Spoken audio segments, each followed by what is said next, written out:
Hello students, आप सब कैसे हो। जैसे कि आप सभी को पता है कि हम क्या टॉपिक आजकल कर रहे हैं, कॉस्ट अकाउंटिंग। तो सबसे पहले हमें ये बहुत इंपॉर्टेंट चीज़ ना, क्या ऑब्जेक्ट है, कॉस्ट अकाउंटिंग की क्या जरूरत पड़ी।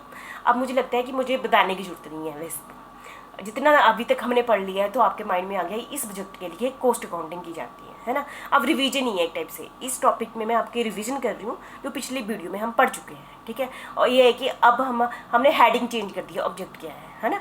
अब कॉस्ट अकाउंटेंसी की जो डेफिनेशन है उससे भी पता चल गया है ना, क्या इसका रोल होता है, ठीक है। तो काफ़ी चीज़ें आपको क्लियर हो गई है ना। तो इसको हम पढ़ते हैं अभी।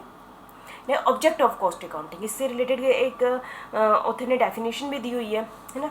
The main object of cost accounts in respect of the branch of industry to which they are applied should always be to express fairly and accurately the true cost, ठीक है। तो मैं कुछ पॉइंट आपके साथ डिस्कस करूंगी कि मतलब कि ट्रू कॉस्ट निकालना, मतलब ओवरऑल ऑब्जेक्ट ही क्या है, टोटल कॉस्ट और पर यूनिट कॉस्ट निकालना, ये कॉस्ट अकाउंटिंग का मेन मकसद है, ठीक है। To study analysis the classify the cost of production, मतलब कि स्टडी जैसे जैसे हमारे पास खर्चे होते हैं उनकी रिकॉर्डिंग करो, उनकी स्टडी करना, उसका एनालिसिस करना। क्लासीफाई मतलब अलग अलग चेयर डिपार्टमेंट का खर्चा कितना हुआ, टेबल वाले डिपार्टमेंट का खर्चा कितना हुआ। Classify the cost of production, ठीक है। दूसरा मेन ऑब्जेक्ट क्या है इसका, to ascertain the total and per unit cost of commodity produce. जो भी चीज़ें हमने बनाई है, जैसे चेयर बनाई है, टेबल बनाया है, तो उसकी टोटल कॉस्ट मतलब सोच हमने 1 महीने में 1 लाख चेयर बनाई समझो, तो 1 लाख का खर्चा ये आया, एक डिपार्टमेंट ये कहता है। पता चल गया टोटल चेयर का खर्चा इतना है, फिर पर यूनिट तो हम निकाल सकते हैं, जितना खर्चा डिवाइडेड बाय उतनी चेयर कर दो तो पर यूनिट कॉस्ट आ गई एक चेयर। दूसरा डिपार्टमेंट कहता है टेबल्स का इतना टोटल खर्चा आया है, उसको डिवाइड कर दो। तो इसका मेन मकसद कॉस्ट अकाउंटिंग का ये होता है, ऑब्जेक्ट ये है। थर्ड है हमारा to ascertain the profitability of different product. Profitability जैसे हमें कॉस्ट पता होगी, हम फिर बेचेंगे किस रेट पर बेचेंगे, है ना, प्रोडक्ट जो वर्क ऑर्डर, है ना। नेक्स्ट है to exercise effective control over wages and loss of material during production.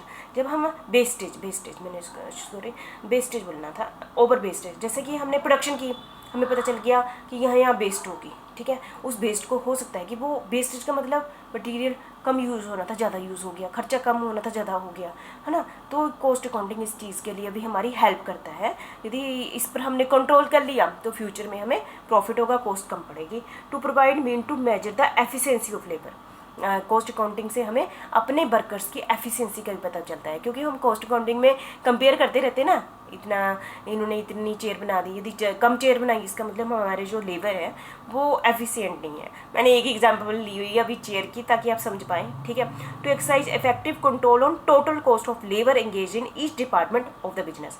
मतलब कि मेन ऑब्जेक्ट क्या है कि जब हम जो जितने भी हमने लोग लगाए हुए हैं अलग अलग डिपार्टमेंट में, उनका प्रॉपर यूटिलाइज हो जाए, तो उस पर चेकिंग कॉस्ट अकाउंटिंग में इस चीज़ के लिए हेल्प करता है। To exercise effective control on the idle time of worker and machine, ठीक है। आप सभी को पता है कि यदि हमारे जो वर्कर हैं, है ना, जो control on the idle time, यदि वो बेले बैठे रहें, काम ही ना करें, और मशीन जो समझो 15 घंटे काम करनी थी, मशीन ने काम करना था, उसको हम 10 घंटे यूज़ करें तो उसकी कॉस्ट पड़ जाएगी। हो सकता है हमने किराए पर ली तो किराया ज़्यादा देना पड़ेगा ना। तो इसको उस पर हमने कंट्रोल करना है कि वो हमारा वर्कर फ्री ना बैठे, उनका वर्कर का टाइम वेस्ट ना हो, मशीन भी प्रॉपर यूटिलाइज हो जाए, ठीक है। To enable the manufacturer to study comparative cost of different period and to throw light on the extent cause of variation. जैसे होता है ना, हमने मार्च महीने में जो कॉस्ट पड़ी एक चेयर की, अप्रैल महीने में कॉस्ट ये पड़ी एक चेयर की, अगले महीने कॉस्ट पड़ी एक चेयर की इतनी, तो अलग अलग महीने की जो total cost per unit cost निकालेंगे ना, तो देखिए कि यदि अभी जो हमने मार्च महीने में चेयर बनाई थी उसकी कॉस्ट तो 100 रुपये बढ़ी, और अप्रैल में बनी 105 रुपये की, तो क्या रीज़न थे कि 5 रुपये बढ़ गए, है ना। ऐसे डिफरेंट टाइम पीरियड में हम इसका कंपेयर कर सकते हैं, किसकी हेल्प से, कॉस्ट अकाउंटिंग की हेल्प से। To provide statistical data for the purpose of quotation और टेंडर, हमने ये डिटेल में कर दिया है कि यदि हम कॉस्ट किसी चीज़ की पता होगी तभी हम लोगों को कहेंगे कि हमें इस रेट पर चीज़ बेचनी है ना। To provide reliable information and statical data for framing the fruitful policy, और मतलब कि ये हमें पॉलिसीज बनाने में भी बड़ी हेल्प करती है यदि हमारे पास क्या होगा, डाटा होगा, ठीक है,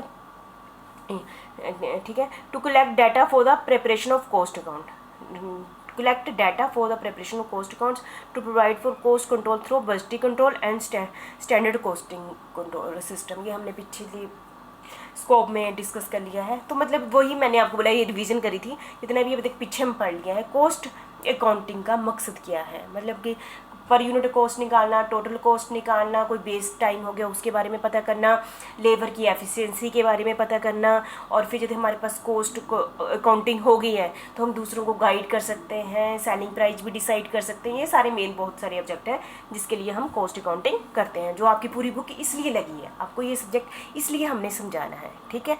चाहे आप जॉब करें, चाहे आप खुद का बिजनेस करें, उसके लिए ये कॉस्ट अकाउंटिंग बहुत ही हेल्पफुल है। कोई आपके लिए गलत नहीं कर सकती। आपका ही बिजनेस है, आप कल बहुत अच्छे बिजनेसमैन बनो, तो भी आपको पता नहीं कि कहाँ कहाँ जो मेरे अंदर काम करने वाले हैं उनकी एफिशिएंसी, तो इसके बारे में आपको नॉलेज होगी तो आपके लिए बेनिफिट रहेगा ना।